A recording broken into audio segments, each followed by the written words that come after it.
বাংলার উপর ঘনাচ্ছে এবার নিম্নচাপ, প্রবল বৃষ্টিপাতের পূর্বাভাস, ভাসবে এবার উত্তর থেকে দক্ষিণবঙ্গের একাধিক জেলা। এই মুহূর্তে লেটেস্ট আপডেট জারি করে জানিয়ে দিল আলিপুর হাওয়া অফিস।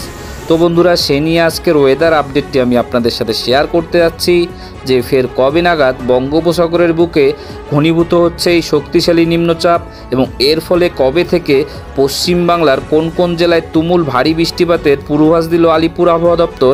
সমস্ত কিছু আপডেট আপনাদের জানাবো। তার আগে আপনাদের কাছে একটি রিকোয়েস্ট, যদি আপনারা এখনও পর্যন্ত আমাদের চ্যানেলটিকে সাবস্ক্রাইব করে না থাকেন তো চ্যানেলটিকে সাবস্ক্রাইব করে পাশে রাখবেন। ভিডিওটি ইনফরমেটিভ মনে হলে অবশ্যই প্রচুর লাইক শেয়ার করতে ভুলবেন না। আবহাওয়া দপ্তরের পূর্বাভাস অনুযায়ী আগামী কয়েকদিন দক্ষিণ ও উত্তরবঙ্গের দুই জায়গাতে বিক্ষিপ্ত থেকে ভারী বৃষ্টিপাতের পূর্বাভাস রয়েছে। আজ থেকে উত্তরবঙ্গের জলপাইগুড়ি, আলিপুরদুয়ার, দার্জিলিং, কালিম্পং জেলায় ভারী বৃষ্টিপাত হতে পারে। এই জেলাগুলিতে 7 থেকে 11 সেন্টিমিটার পর্যন্ত ভারী বৃষ্টিপাতের পূর্বাভাস। এর প্রভাবে উত্তরবঙ্গের পাহাড়ি এলাকায় ভূমিধসের আশঙ্কা থাকছে। পাশাপাশি নিচু এলাকাগুলিতে জল জমার সম্ভাবনা উড়িয়ে দেওয়া যাচ্ছে না। আলিপুর আবহাওয়া দপ্তর জেনেছে দক্ষিণবঙ্গে আজ আগামীকাল একাধিক জেলায় বজ্রবিদ্যুৎ সহ বৃষ্টিপাতের পূর্বাভাস।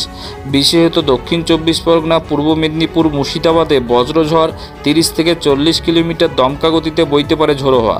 বজ্রপাত এড়াতে সাধারণ মানুষকে খোলা মাঠ, গাছের নিচ, বৈদ্যুতিক খুঁটির কাছাকাছি আশ্রয় নিতে নিষেধ করা হয়েছে। কলকাতার আকাশ আজ আগামীকাল মেঘলাই থাকবে। হালকা থেকে মাঝারি মাত্রায় বৃষ্টিপাতের সম্ভাবনা রয়েছে। সর্বোচ্চ তাপমাত্রা ঘোরাফেরা করবে 33 ডিগ্রি সেলসিয়াসের মধ্যেই, সর্বনিম্ন 27 ডিগ্রি সেলসিয়াস। এই মুহূর্তে মৎস্যজীবীদের জন্য পশ্চিমবঙ্গ উপকূলে কোনো নিষেধাজ্ঞা নেই, তবে 12-13 আগস্ট দক্ষিণ উড়িষ্যা উপকূলে সমুদ্র উত্তাল থাকতে পারে বলে সতর্ক করা হয়েছে।